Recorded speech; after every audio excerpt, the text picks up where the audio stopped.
Brothers and sisters, welcome to the oldest church in the world, the oldest basilica. Yes, the Nativity Church, where we celebrate Christmas. In this time of year, this area over here will be packed with pilgrims, maybe thousands of pilgrims, here and outside, lining up, queuing up to go down to the place where the Lord was born, to venerate the star that marks the place of birth. Just walk with me in there. Let's see the cave and talk about it down there, please.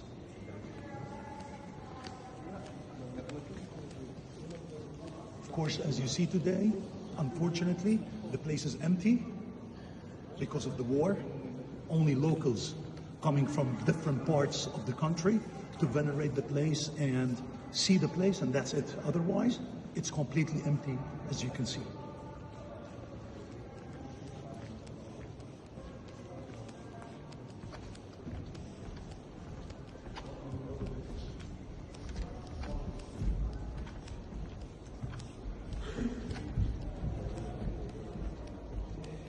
You can see the Orthodox side over here, how beautiful it is, with the chandeliers, silver chandeliers. And by the way, the ornaments, the Christmas ornaments, are still hung up to remind us of Christmas.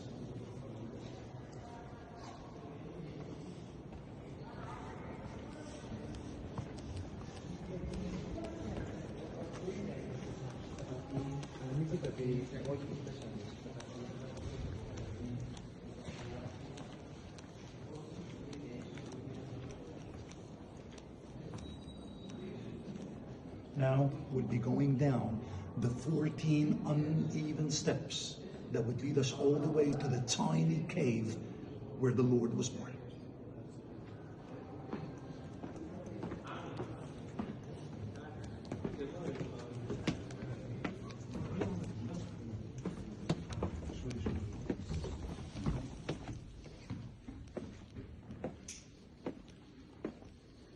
This is the star that is always venerated by the pilgrims. That's the place where Our Lady gave birth to her only son.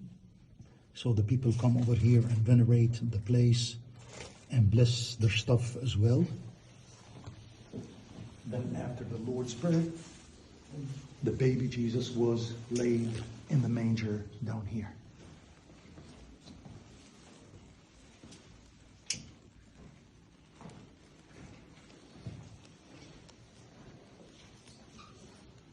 The prophecy of the New Testament, not of the Old Covenant, but the New Covenant in the book of Luke, tells us that God sends his angels to announce to the shepherds, go up to Bethlehem. There will be a sign to you, a baby wrapped in swaddling cloths. You see, in ancient times, in early Christendom, Christmas was focused on tiny stuff, tiny things. In contrast of nowadays, Christmas, the grandest of Christmas nowadays.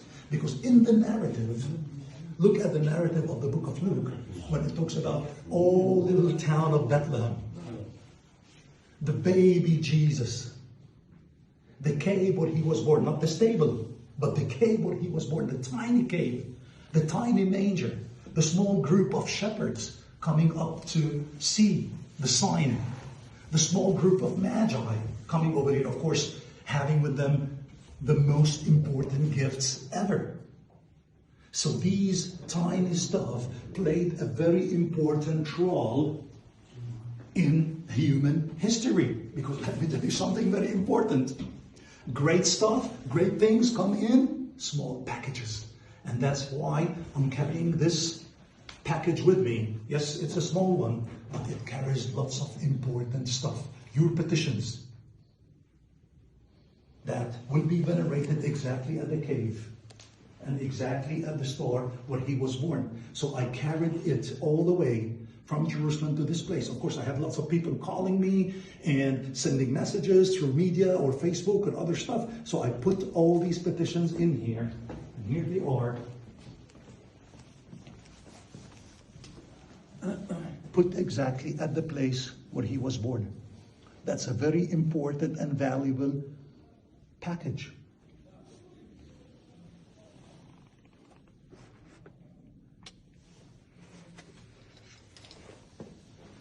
Brothers and sisters, if you're looking for the grandest Christmas message, don't look around.